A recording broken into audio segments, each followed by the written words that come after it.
Happy Wednesday, everybody. This is Brian Terrian here from the Disability Digest for our live event for the week. Excited today. I'm going to talk to you about a general interest topic that I expect will help everybody, regardless whether you're trying to get your Social Security disability benefits approved or if you're already approved. So, does your condition qualify to get your benefits? Does your condition qualify to keep your disability benefits? So that's coming up. So if you're new here, welcome. Hope you enjoy the show today. What we're going to do is I'm going to go through, cover general interest topic that I had talked about. I definitely want to take some time to address any questions that you might have to help you get your benefits, keep them, or maximize them.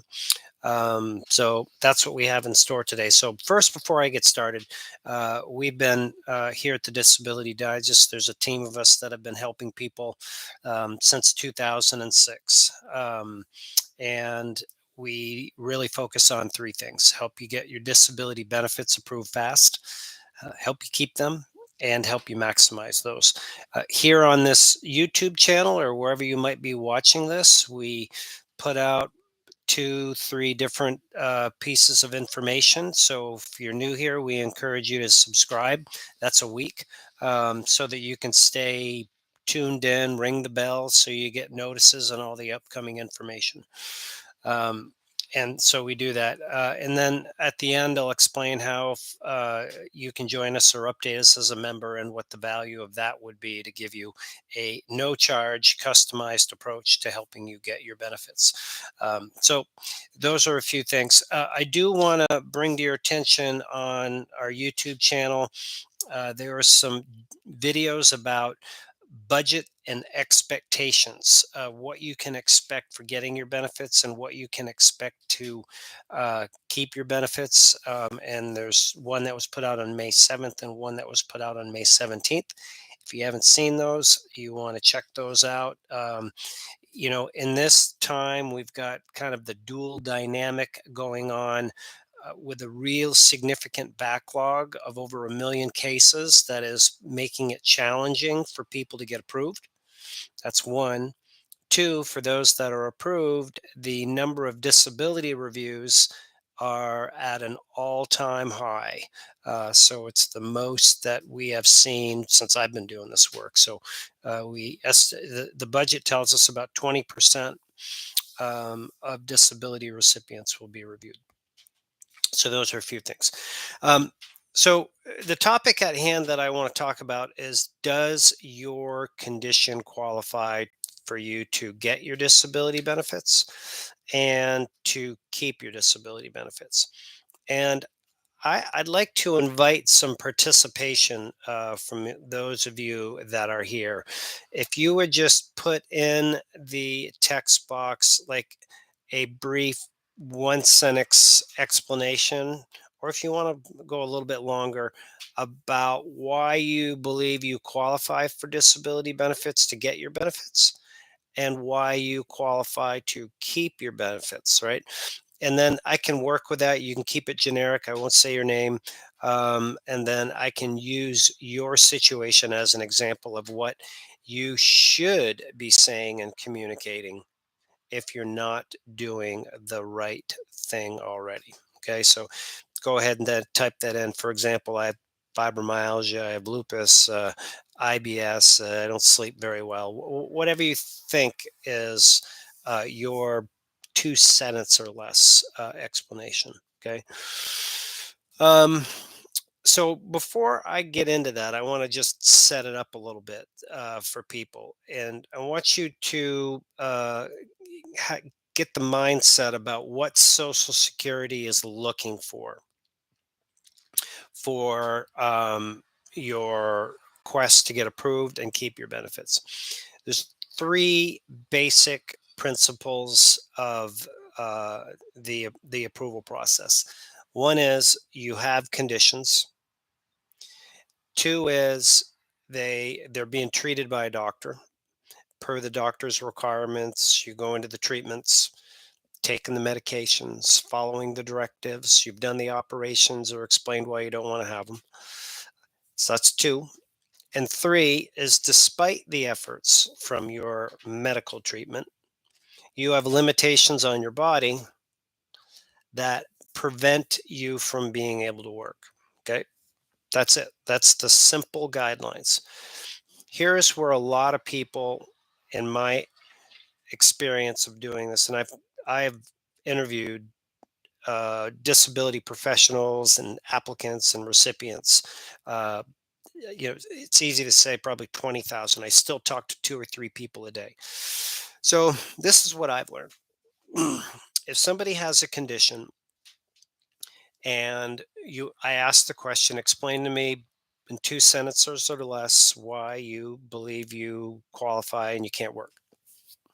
Somebody will commonly say, well, boy, I have a bad back and it really hurts and the pain is so bad. I have to take some severe pain medication.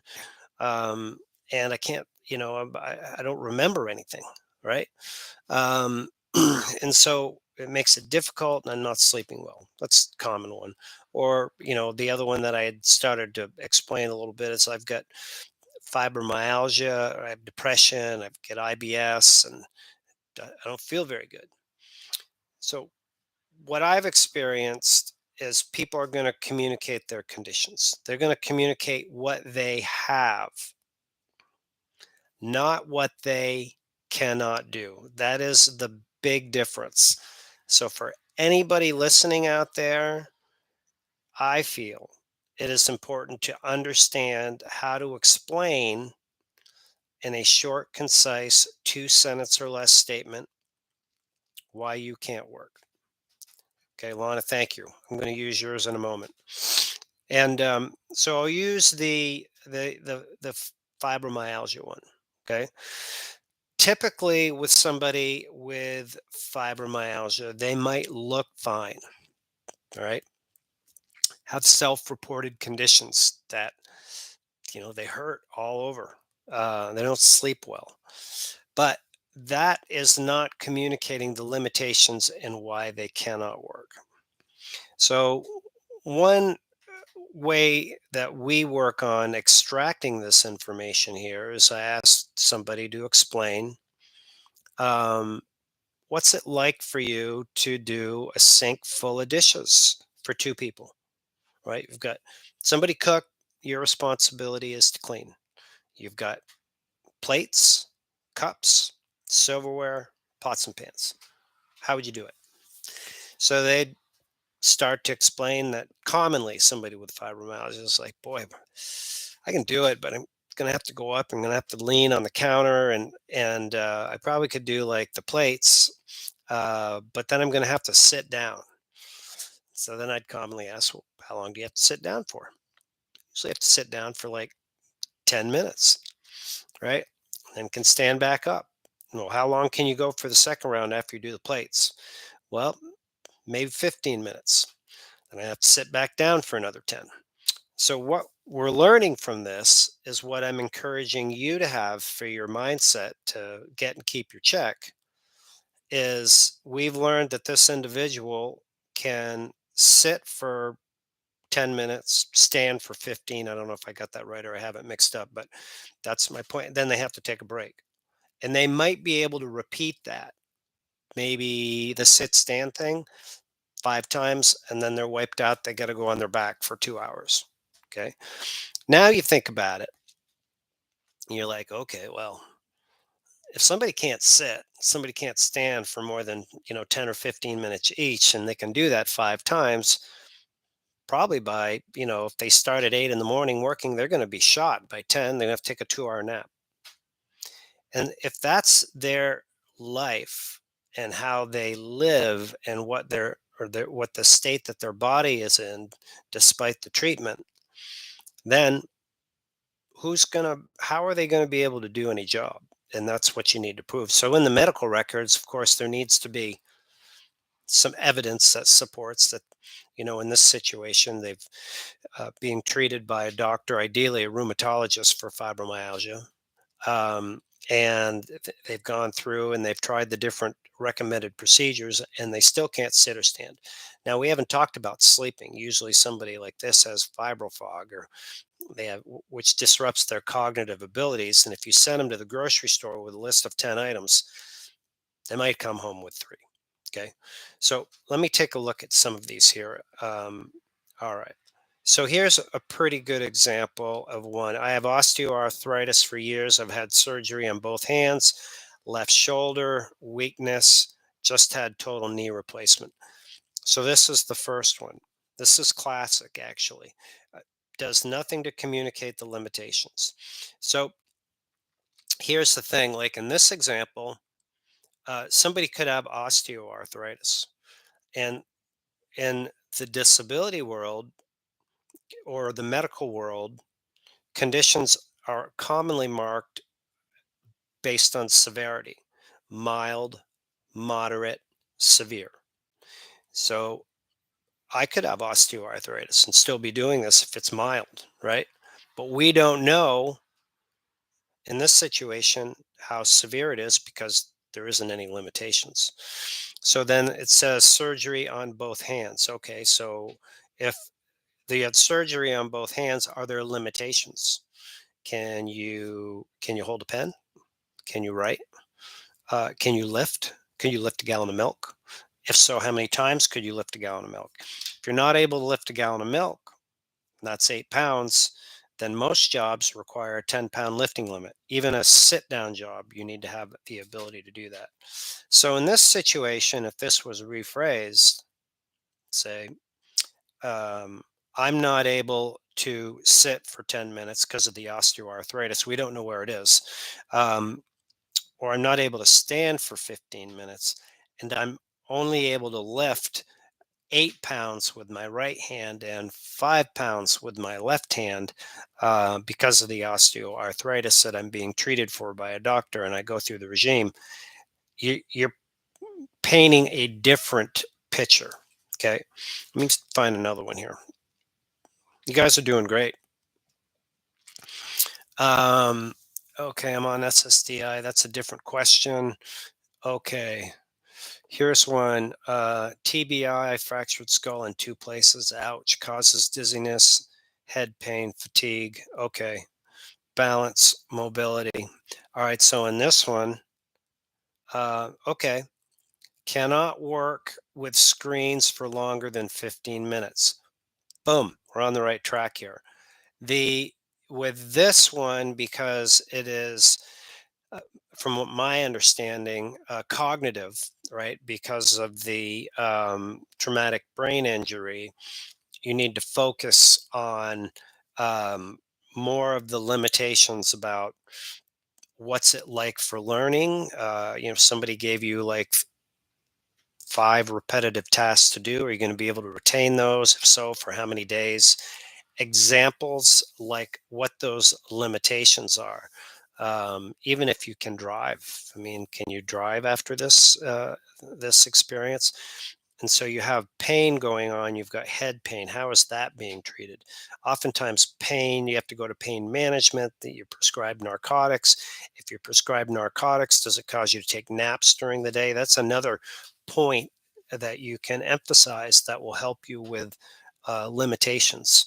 So, and again, for those of you listening, regardless whether you're trying to get your benefits or already have them, you need to know your stuff and how to communicate it, especially if you're approved and you're going to get one of these reviews. They're going to hit you right away, right? Not only are they going to do that, they're going to ask for your medical records, your doctors, and you want to make sure what I'm sharing with you today is what you're communicating when you go to your doctor's visits, right? So there's two parts. One is understanding it. Two is communicating it.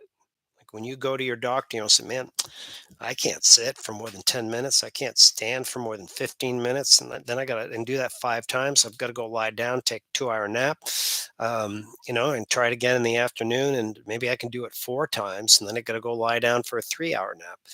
That's what you want in your medical records, folks. Okay, let's see what else we have here. Um, A 4-level neck fusion. Okay, neck fusion. I expect, here again, uh, um, 4-level neck fusion. Surgeon left a screw out. Oh my God, left me numb. Okay, so right, if you've got some numbness, like how can you communicate that numbness? Is it like your arm falling asleep? And if it is, like, what's it take to get it active and functional? How often does it happen? Right. That's another thing. So let's say here's a bigger picture way to look at what we're communicating here is how many days a month are you like the individual with the washing the dishes example? Is that every day? That might only be your bad days. And maybe the how many bad days do you have? Are you having 10 bad days, 15 bad days? You have to be honest, folks, because there's ways in which they can look at this and figure this out. But maybe you've got 10 good days, but you've got 20 bad days that are like this. You're not going to be able to maintain work with 20 bad days. Okay, herniated disc in my back, treated lower back, physical therapy, chiropractor. I just had an MRI. Okay, right, same situation. What I would like for somebody in the group or anybody who would like to rephrase your communication about your situation, why your condition qualifies with limitations. Let's see some of those. Okay, here's one. I have a heart disease, aneurysm, swelling. My chest hurts a lot. Stay dizzy. Again, doesn't communicate why you cannot work. Okay. Okay. Here's part of this is as we have a statement here that says, you guys can read these too. Have to lay down and get relief from chest pain and dizziness to help with the swelling. Now that's good. How long do you have to lay down for? And right, and how often? Okay.